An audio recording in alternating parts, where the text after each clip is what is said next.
C'è un problema, che il centro viene reclamato, ma non esiste.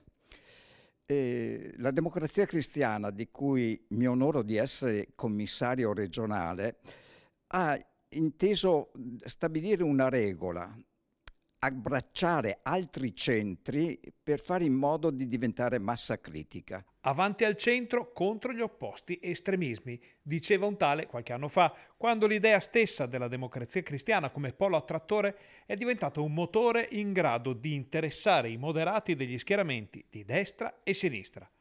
Un'idea ancora viva e vivace che può diventare, per chi la vive, un centro di gravità permanente per una grossa fetta dell'elettorato che bazzica nell'indecisione e magari per questo motivo non va neppure a votare. Il 47% dell'opinione pubblica italiana avrebbe espresso in un'indagine demoscopica che sono pronti a votare un partito di centro, ma non essendoci il centro dobbiamo cercare di farlo.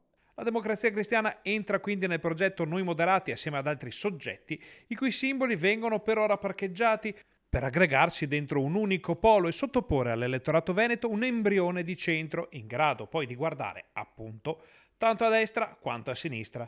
E in quest'ottica l'esperienza bassanese è di grande aiuto. L'esperienza bassanese è e rimane fondamentale.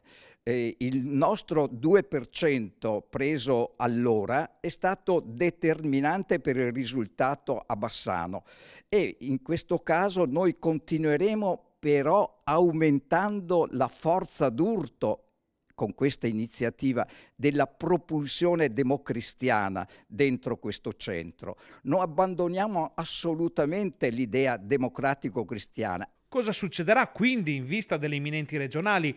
Che cosa ci si può aspettare dalla democrazia cristiana nella bagarre di quest'autunno?